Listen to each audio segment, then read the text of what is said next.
There was one film where we, like, shot for, like, 2 weeks, and then the lead actor dropped out. Your face.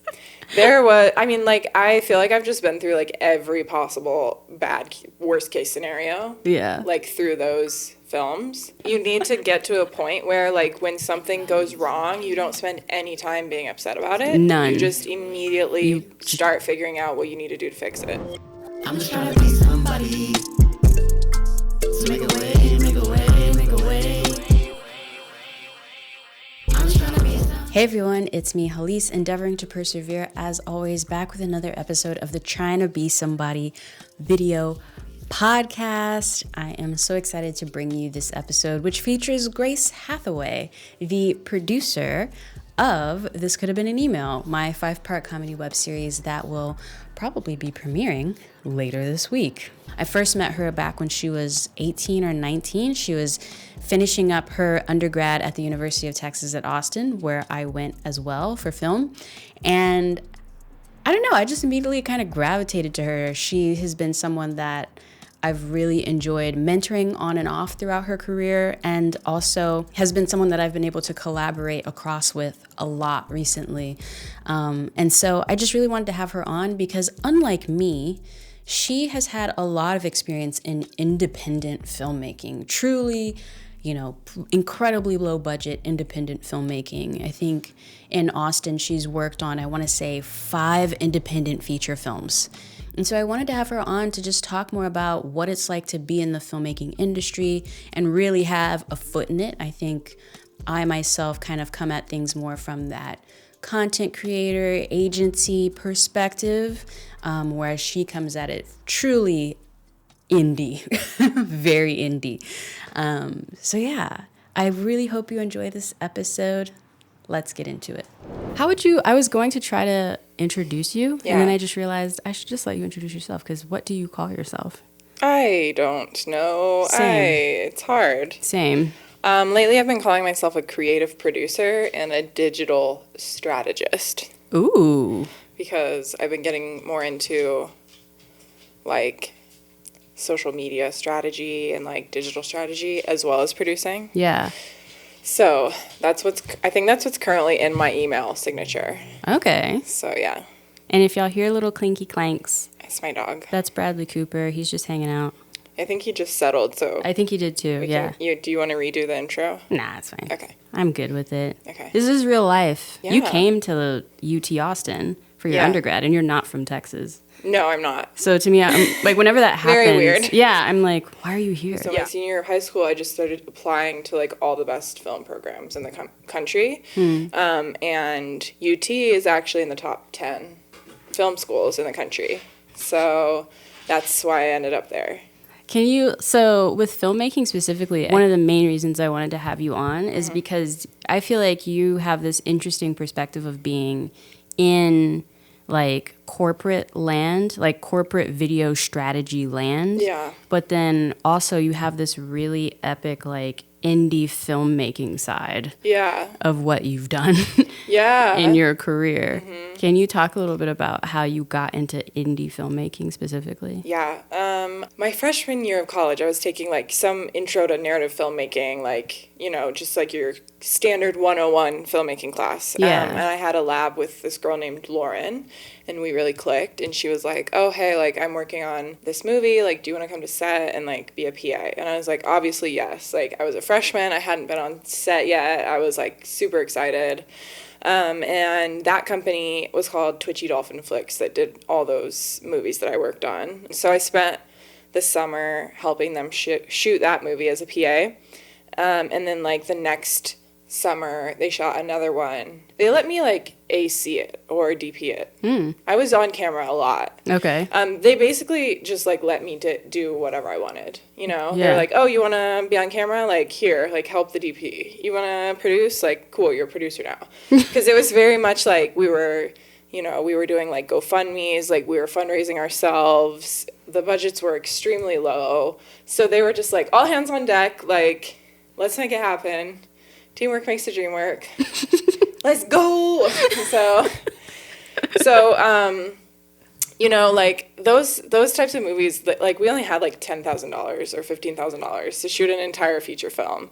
So it was real, like, struggle bus. But the thing about working on movies like that is that, like, you have to be extremely resourceful to make a movie with that amount of money, you know? So I learned a lot of, like, producing tricks that are, like, down and dirty. Like, how are we going to get this done? We have $2, like, you know? Yeah. And that like, I think that mindset just helps you out in any kind of producing you're doing. Yeah. Because you're just like, well, I've had literally, like, $2 to do things before, and I did them. So I can do this. Like, I have an actual budget for this. Like, I can do anything, you know? Yeah. And you just feel like after having to do that, you're just like, I can do anything. Period.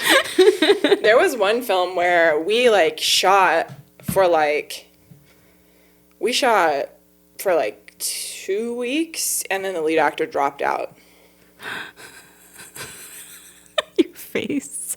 I mean, like, I feel like I've just been through, like, every possible worst case scenario. Yeah. Like, through those films. Yeah. And luckily, like, it was fairly low stakes because I wasn't being paid. Like, it was just for experience, you know? Yeah. But I did learn a lot from those. And I would say that is probably like the value, the innate, I guess, value of doing things when there's, like, no pay involved or no money involved. It really is just like you're getting compensated, not with exposure, but with actual, like, boots on the ground vocational skills.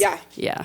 Obviously, it's a privilege to be able to work for free at all. Yeah. But in college, I was working a serving job. I was working an internship and going to class at any given time. Yeah.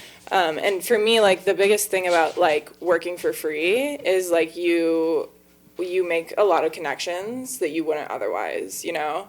Or, like, working for, like, a shitty intern, like when you're getting paid like $10 an hour for this internship, and you're like, okay, I'm not doing this for the money, but like, I'm doing this for, like, the experience and for the people that I'm meeting. Yeah.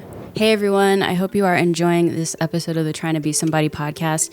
If you're new here, a few things that you can do that will really help us out. Wherever you're listening to us, if you're just listening, then please rate us on that app wherever you're listening to us. That really helps us out. The next thing, if you are watching us on YouTube, which is awesome suas, please consider subscribing and liking the video, and also commenting down below, because that really helps with engagement, and unfortunately we have to cater to algorithmic things to survive. So yeah, please do that. All right, back to the podcast. And for those of y'all who don't know, Grace and I actually first met Grace when she was still in her undergrad. Yeah. She was an intern at the boutique little production company that I worked at full-time. It was my first full-time production job that I had. Yeah. And she was basically the intern under me, I guess. Yeah. Yeah, I think I was 19 and you were 21. I was 21, yeah. We were children. Yeah. That was the summer after I started that internship in my freshman year.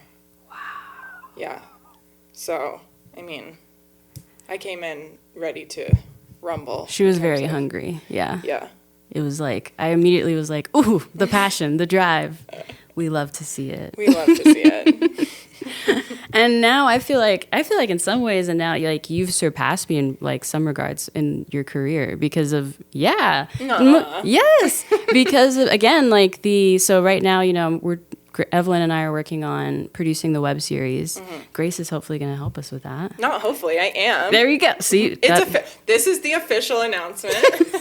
Again, it's like you have so much producing experience that most of the things I've produced, budget was involved. And so I operated very much in the corporate sphere of my producing capabilities of, like, this is what it costs. So it costs what it costs. It costs what it costs. Run me my money. Yeah. Yeah. Whereas with independent projects, it really is like you're here because of passion. Passion. And such.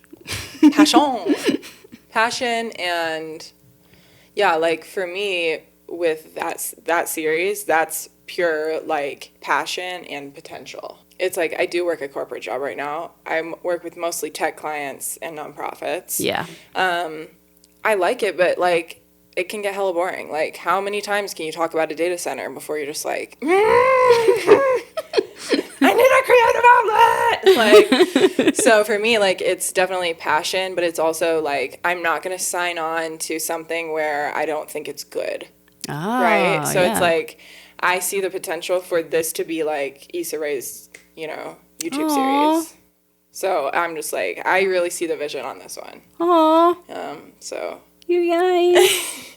Are there any so again, you've been in the trenches of producer land for so long. For so long. What would be, off the cuff, what would be some things that you would want to tell someone who's thinking about getting into producing independent, specifically independent projects? Because I've had a couple Patreon producers reach out who are trying to do independent projects that are documentary based. Yeah. So they're trying to do things around documenting their family better. And maybe that turns into a film that they put in something. But it's really more about the documentation aspect of it, Mm-hmm. But what would be some producing, good producing tips, especially if you're hella low budget, you know what I mean? Because I think there are two ways to approach producing. Okay. One is what connections do I need to make to become a successful producer in this field? Which is extremely annoying to me. I'm not, when I came to college, I was just I was not there to make friends, and I wish I would have made more friends and spent a little more time with my classmates. Yeah, okay.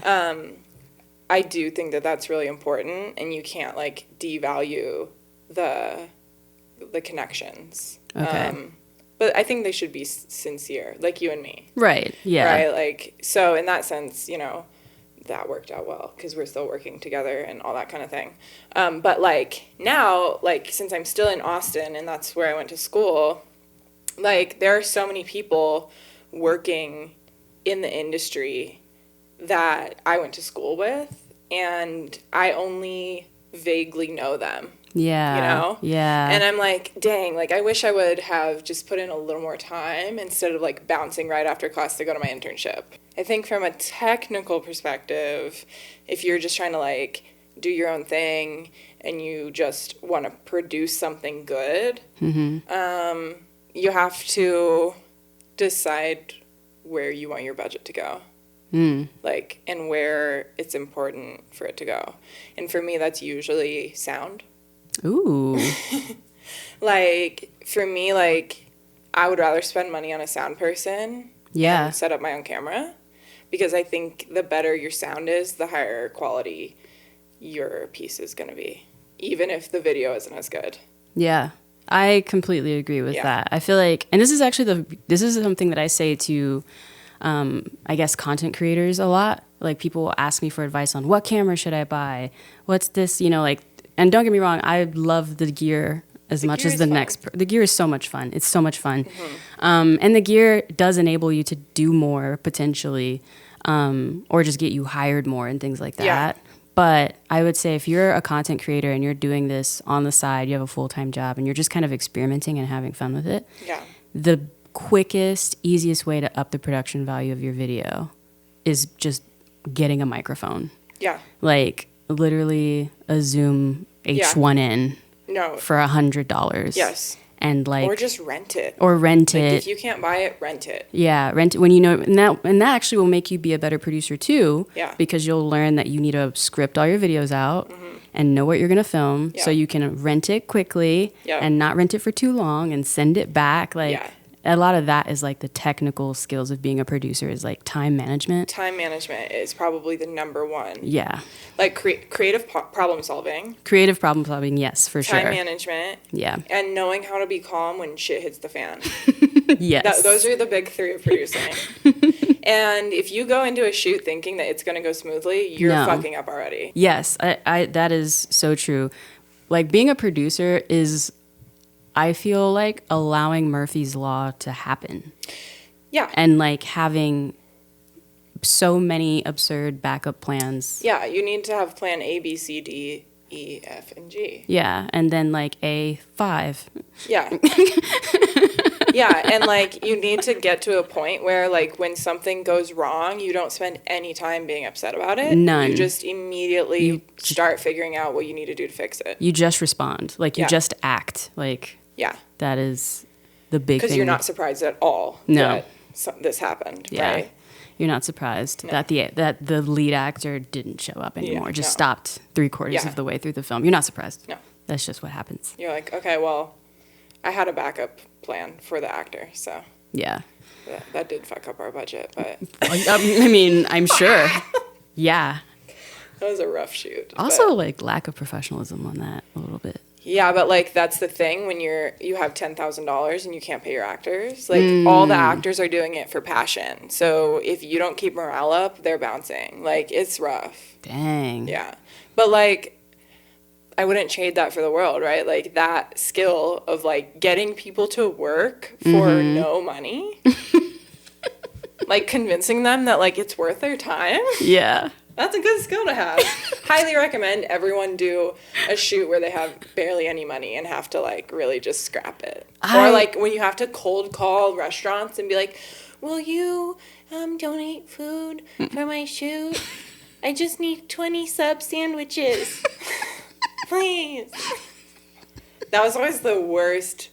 Like that's always the part that I hated about producing in college is like getting people to donate food. Oh my God. I think I was talking to Mr. Hallease about this actually, with producing and how much, because when you're in film school, so this is actually some advice. If y'all are in film school or thinking about going to film school, one of the best reasons to go is because you get to get on set a lot more often because generally speaking, your TAs are master's film students probably. Yeah.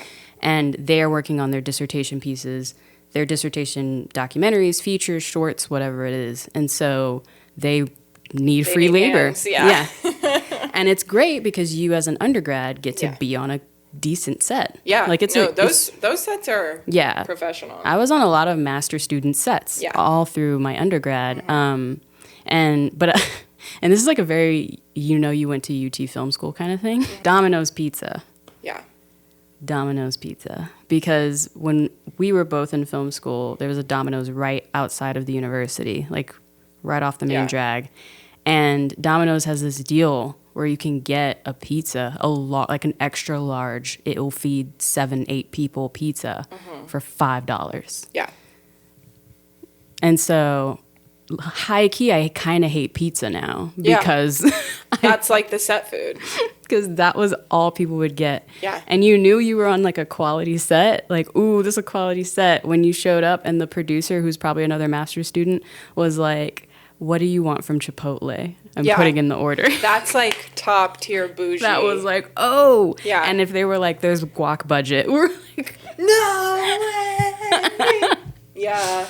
yes. That's why I always, actually, I don't think I've had pizza on my sets more than like a couple times. Yeah. Because I just cannot. Like, it's also like when you think about like you're working 6 hours and then you feed people and you need them to work another 6 hours. Yeah, pizza is not the vibe. Like they're gonna want to take a nap. Yeah, it's not the way to like go. You need some protein, you need some veg, like. And that's the thing I would actually say, if you are someone who's trying to produce a short, a feature, whatever, very, very, very, like Grace is saying, like 10K short or 10K feature, that's like so low. It's so low. That's like zero.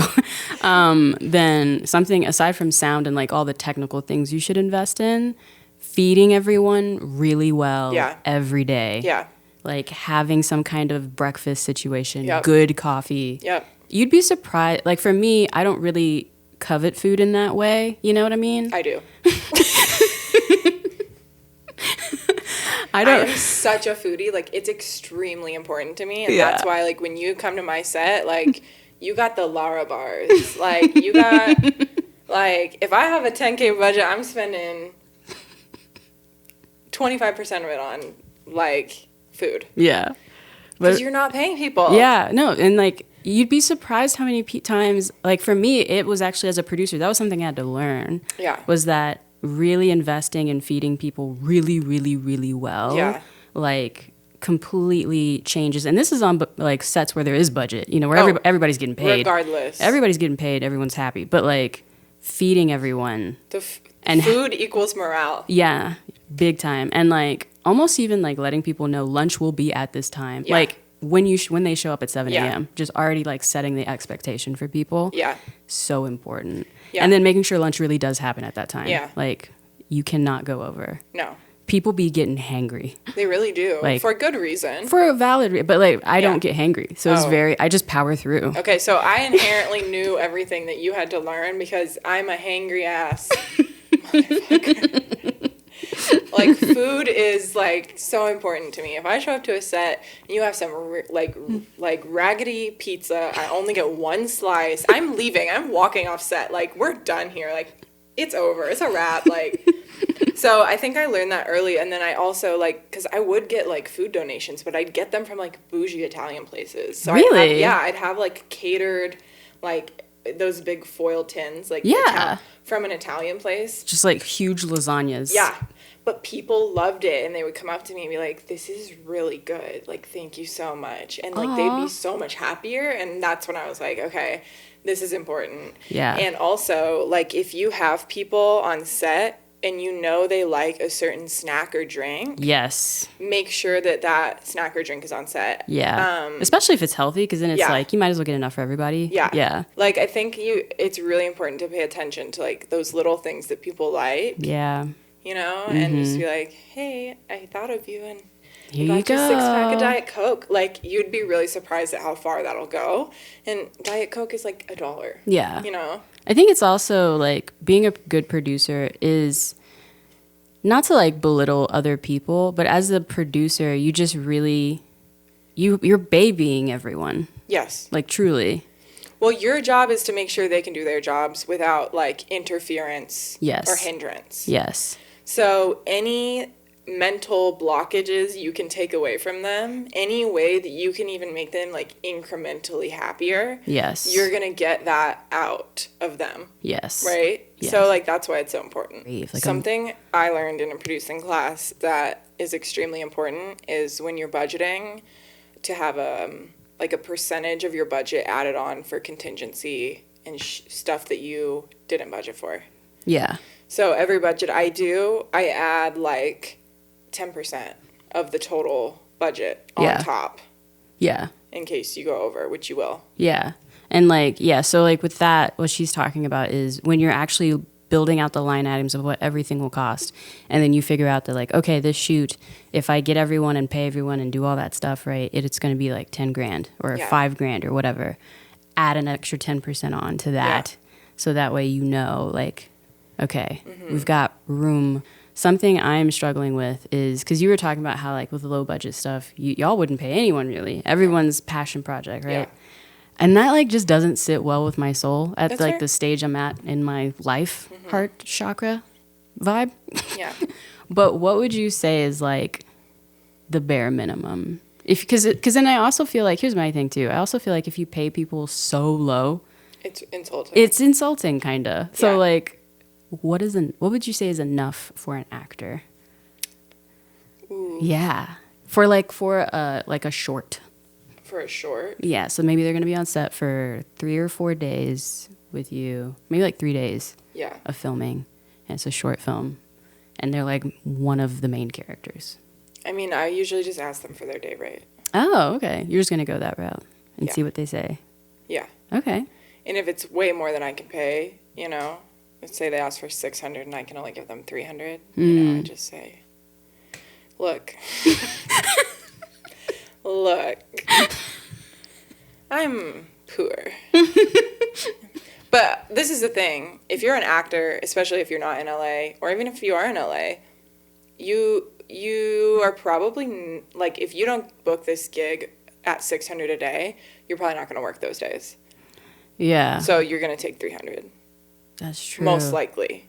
That's just so cutthroat, though. Like, you're not wrong. I don't think it is, because I think it just depends on the way that you approach it with them. Okay. If you're like, I know that you're worth $600 a day, and I really want to pay you that, but, like, this is my situation. Yeah. Would you be able to do it for $300? Yeah. You know? Yeah.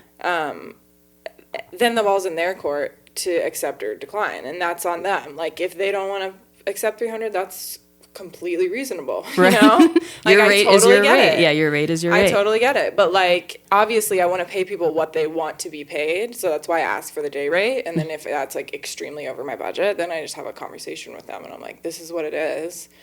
Like, think about it. And, you know, I totally get it if you're not interested and you want to take other work. But if not, we would love to have you, like, you know, et cetera, et cetera. Yeah. But people are understanding. Like, actors know what it is. Actors know when you don't have money. Like, it's pretty clear. Okay. When you don't have money. So.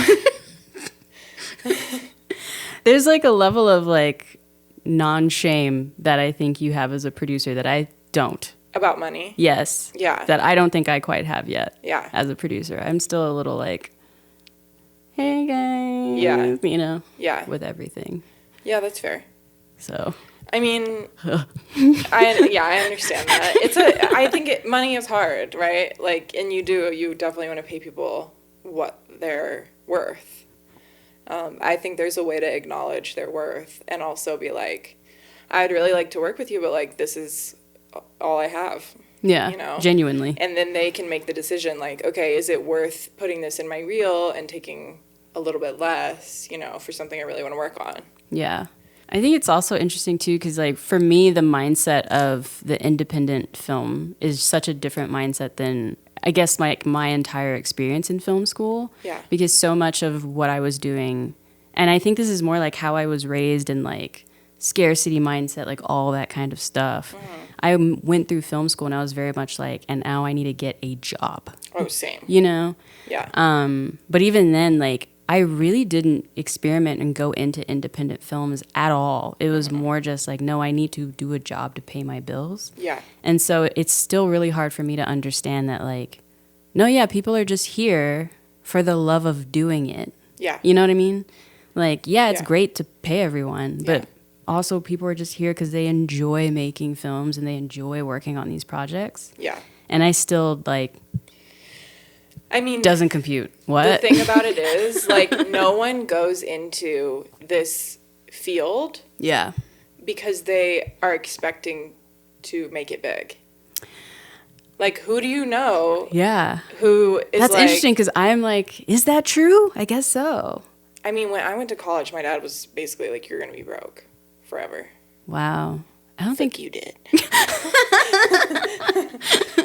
But, like, in my opinion, and maybe I'm wrong, but, like, I don't think film is a field that you go into because you're like, I'm going to be paid well. People do it because they love it. Yeah. You know? That is why I went into it as well. I really enjoyed it. I love storytelling, always have. Mm-hmm. I don't know. I guess I always was just kind of like, but I'll be fine. Yeah, and you are. Like, well, yeah, it worked out. Like, it worked out. But when you think of, like, generally the people who are working on movies and films, right? Like, especially in Hollywood, like, they work 12-hour days, 5 to 6 days a week. Do you remember the great, what was that movie called? Was it Black Swan? Black Swan, the great Black Swan debacle. Yeah. And then that was how interns finally started getting paid. I remember that. Gosh, yeah. It was crazy times. Hollywood was a mess when that happened. Still is a mess. I was in UTLA actually while that was going on. Oh, really? Yeah. Did you know anyone over there? No, not on that shoot specifically, no. But, like, yeah. I knew about just, like, the intern struggle in general. Yeah. You know? Yeah. Thankfully, all of my internship experiences in LA were pretty good. And the ones that weren't, I quit. Yeah. Like, very quickly. That's good. Yeah. Like, I remember one, and this is something, don't be afraid to quit. But seriously. I remember one internship I did in LA where, and this was, like, so frustrating because I remember I had been interviewing with them. They had, like, a crazy epic interview process. Mm-hmm. And it was, like, for a boutique, like, video game post-production thing. Yeah. And they were, like, downtown LA, like, pretty big deal. And they interviewed me, like, 3 or 4 times. I had to submit, like, multiple cuts of things to them to prove that I could, like, be an asset. Internship? Yeah, because they made it seem like you're going to be... You're eye roll into the oblivion, though.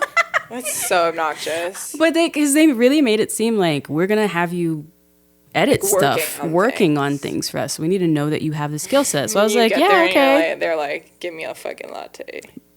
Literally. That is what happened. I got there, and yeah, I guess the executive producer of the company was like, I like these specific energy drinks that can be found at whatever the dollar store equivalent is in LA. I forgot what it's called now, but it was like the dollar store equivalent store, and they only sold them there, and it was like across town. Oh my God. And he was like, you need to like go get those for me. And I was like, I literally, no. Yeah. And that's why I spent so much of my time working on tiny movies, but I was the producer or the associate producer, or I could do whatever I wanted. Yeah.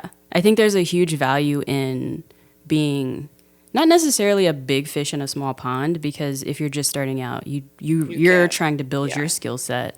But I think it is valuable to be someone who's trying to grow in a small space. Yeah. Like, I think being in Austin when it was probably a really good time. Mm-hmm. And then like my first production company job that I had was because I had interned there as well. And showed them like how they were doing their post-production organization of their footage wrong. Oh, wow. Yeah, I showed them like why media was offline and stuff a lot. And she's rolling her eyes because she knows the company, but... That's the kind of thing where they're like putting their scratch disc on a completely different it was like drive than where their footage, where their project is. It was that sort of stuff. And I like helped them find it all on a project while I was interning there. Yeah. And that was like more than enough that when I graduated, you're adding value. Yeah. They were like, you can work here if you want. Yeah. So don't necessarily think that you need to go to LA right away. Yeah. You know? I have a lot of friends out there that I went to film school with, and they're doing pretty good now. Mm-hmm. But it was watching them go, it was a slog for them. Oh, same. Like a slog for them. And they're just now getting... It takes like 10 years. Yeah, it really does, over that hump. Yeah. Whereas I think it only really took me like 6. Yeah. Like I think I knocked a couple years off. Yeah, I agree. Because I came back to Texas. Yeah.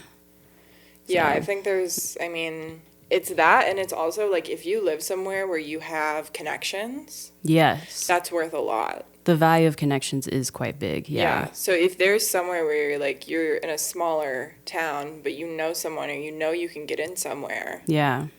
Like you should do that instead of trying to go to LA and start from zero. Yeah. Because no one in LA wants to talk to you if you don't have any experience. If you're just like, hi, I'm here to make movies. Hollywood. They're like, God damn, go home. Yeah. Like, they're like, oh, you are? So are all of these other people. Welcome to the literal town that was made for making movies. Like, why are you here? You know? I think I do. That being said, I think I do okay now. Yeah. Because I have enough. No, you would. More, like I've done enough stuff. You have a resume now. Yeah, genuinely. That would make them look at you. At least look. I don't know if I'd get the job, but they'd at least look. They would pause. It would be a hard pause. Yeah. Like, wait a minute. Yeah. Oh, interesting. I have this image of them of like having amazing resumes and like knowing people and like I just have this, thought of like I don't know anybody over there really. Yeah. Anyone of importance, I just have some friends who are trying to make it, but luckily I'm like not interested in moving. Very true. I'm sure if I really wanted to, like it would be fine, but I was going to say you're an incredibly resourceful person. I feel like you'd be just fine in LA. I would claw my way up somehow. I think you would. I'm the video resident for Adobe right now. And there's also another one, Shireen. Cute. She is an Adobe resident as well, in video specifically. Cool. And she went to film school as well. Do you think it's worth it to go to film school still? And as two people who actually both went to the same film school, knowing what you know now, do you think it was worth it to go? Do I think it was worth it, or would I go again? Oh. Because, I think there's a difference between, like, whether or not it was worth it for me versus whether or not I would recommend it in this day and age. Would you recommend it in this day and age, knowing the cost?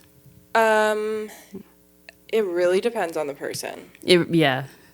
Which is such a dumb answer. I know it's a cop-out, but it's true. I would say if you can afford it without crippling yourself, yes. Because you learn a lot of technical skills if you're lucky. You know, like if you play it right. And also you need to meet people. You need to get experience. And that's like a really good way. That's kind of the point of college in general. Like it's part of it is the academia, Yeah. And another part of it is like it's a really like scrunched in place to meet a lot of different type of people, hopefully in a very short amount of time, 3 or 4 years, you know, or 5, depending on your thing. But I will say if it's, it depends on the program too. So it's like if you get into a top 10 film school, go. Like, go. If you're trying to take film classes at your community college, you know, like do that, but don't do it if you're going to put yourself into debt. Yeah.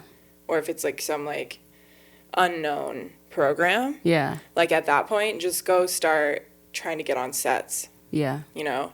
And like if you can get on a set and you work your butt off and you're on top of things and you're, you know, anticipating needs and you show up on time and you're extremely consistent, like people notice that because it's kind of few and far between, you know?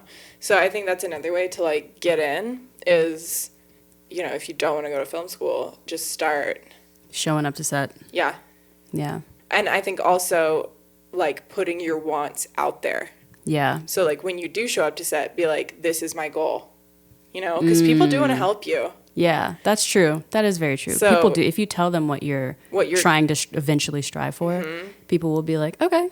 Yeah. And maybe it's not that time or the 10th time or the 20th time, but then it's like, yeah, you've proven that you show up. And then they're like, plant the seeds. Yeah. Plant the seeds. Yeah. It's definitely the long game. It's such a long game. I would also say, I was going to say actually that, because I felt like the only reason film school was worth it for me was the access to being with the master students and doing sets and all that kind of stuff. And yeah, the technical skills, but that's only because I took the like post-production route for filmmaking. Yeah. Whereas like so many of my friends took film school and were like, I want to be a director and like took that route. And it's just like, here's the thing, fam. Unless you have a rich uncle that's funding your short film or your feature, no one's gonna let you be a director right out of college. That's not happening. So it's like find a film program and make sure you have like literally vocational skills. Yeah, because that's that you gonna can get hired for. like knowing how to shoot and knowing how to edit. Yes. Is gonna get you paid. Yes. And that is what you need like, in the beginning. I don't care what you want to do in the film industry. You need to know how to shoot and edit. Yeah. Sorry, but like you're going to be broke if you don't. Yeah, that or also I would say, and this is because most people still like think about it last and don't give it the time it needs, get into audio. Yeah.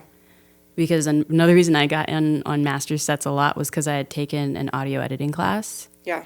And so, like, no one ever wanted to do sound. No one ever wanted to run sound, be the boom operator. It is very, like, time-intensive, laborish work because you're just holding a boom all the time.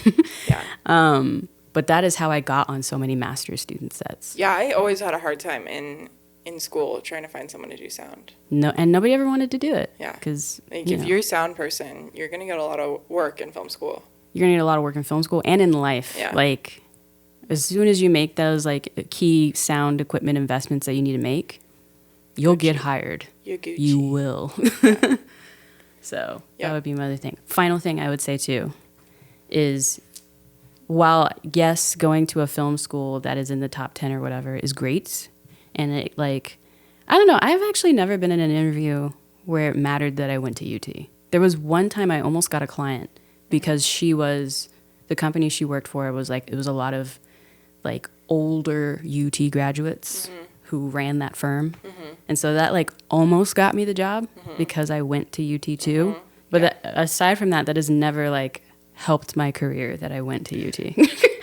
You know, like as like a name thing. The reason, I don't think it's a name thing. I think it's a caliber of people that you're meeting thing. Oh, got you. At the school. Okay, yeah. Right? So like people who go to those schools are probably going to have different career paths. Okay. And especially people who go to like NYU, USC, UCLA. Yeah. Like those people are the people who do have a rich uncle and will hire you because their rich uncle is funding their film. Yeah. Yeah. You know, so it's just like that's kind of what I'm talking about more so than like, yeah, no one cares that I went to UT. Yeah. After the fact, but the people who I went there with, you know, that's important. Your network is your net worth. Correct. Vibe. But the other thing I would say, if going to a film school is not for you for financial reasons, which I completely get, Yeah. look into community colleges. Again, focusing not on the academic-y, artsy-fartsy, learn the history of film stuff, because you don't need to learn it. It's not that special. It's white dudes with cameras who did racist things. That's the bulk of it. Yeah. So, but look for going to community colleges that have programs that will teach you software. Yeah. Something I did and that a company that we both worked for paid for was to learn After Effects. Mm-hmm. And I actually learned that at Austin Community College. And the thing about that, too, if you are a researcher like me, you know, and you find a community college that's in the same city as a school that's very good. Sure. So, for example, UT. Yeah. A lot of the teachers at UT teach at ACC. So if you're really on top of it, you can go look at who's teaching at UT and then go see if any of them are teaching at ACC.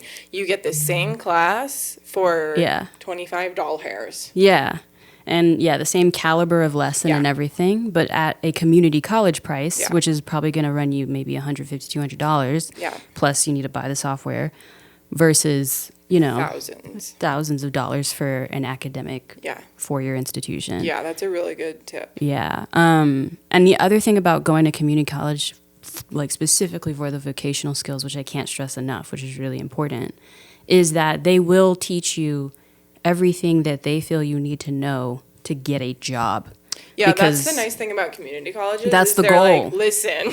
The goal of community college for them is to get you a job. I wish more colleges were like that. Yeah. I wish UT was like that. Yeah. And with ACC learning After Effects, like even the projects that I remember he gave us to do, like one of them was he made us do a spot, like create a spot for a TV channel. And he gave us each actual TV channel. So I got the Sci-Fi channel. Cute. Right? And he was like, make a 30-second spot for what is coming on next on the show or like on air. And this is obviously up next Merlin, you know?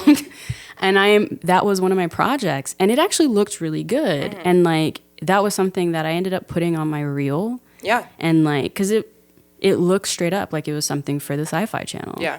And so I really appreciate community colleges for the fact that they really do focus more on the projects we're going to give you are going to be more about how to sell yourself and the skill sets we're going to give you are going to be more like, here's how you can be a good graphic designer. Like, here's how you can be a good assistant animator. Here's how you can be a good assistant editor to somebody and add value for them very quickly.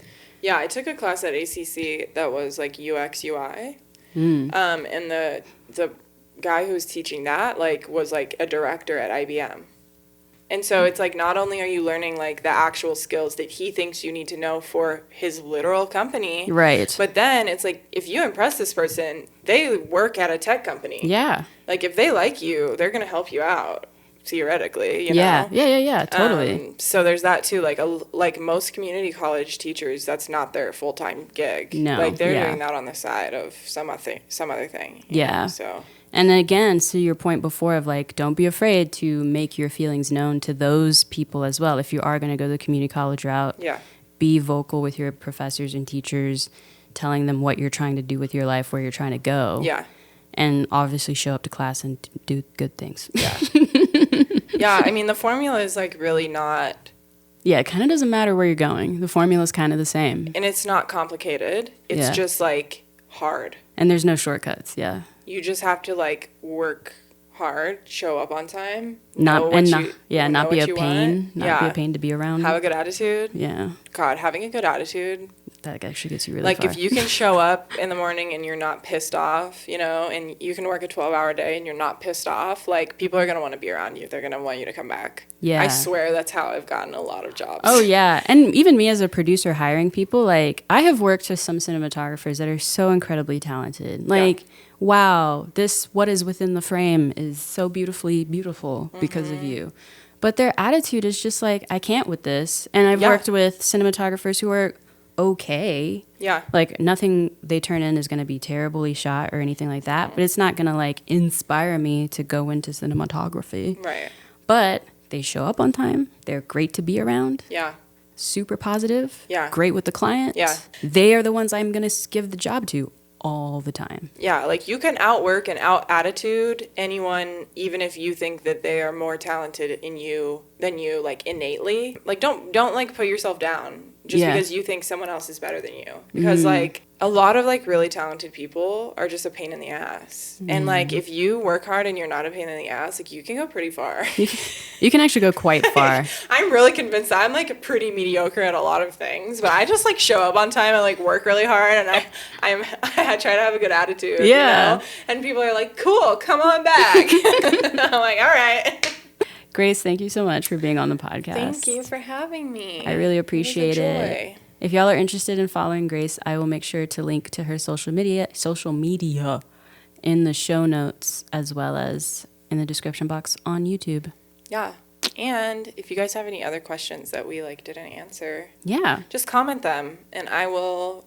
You're going to pop in? I'll pop in. Oh, Grace going to pop in the comments. I hope you enjoyed this conversation with Grace, especially if you're someone who's trying to enter the filmmaking space, which I find to be a difficult space to enter while trying to just maintain a job, maintain a career, and also maintain your needs for living.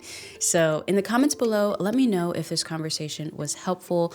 Please engage with me down below. I always love hearing from you and letting me know what you liked about episodes, what you didn't. That really does help me out to make this podcast the best version that it can be. Again, I'm Hallease, endeavoring to persevere as always. Thank you so much for checking out this episode of the Trying to Be Somebody video podcast, and I will see you in the next episode. I'm just trying to be somebody. So make a way, make a way, make a way. I'm just trying to be somebody. Trying to Be Somebody is a StumbleWell production, produced and hosted by Hallease. Our podcast and thumbnail cover art was designed by Temi Coker. Our YouTube opening animation was designed by Evan Abrams. Our theme music was written and performed by Beleaf in Music and produced by Jruckers. This podcast episode was edited by Christopher Narvaez and Hallease Narvaez.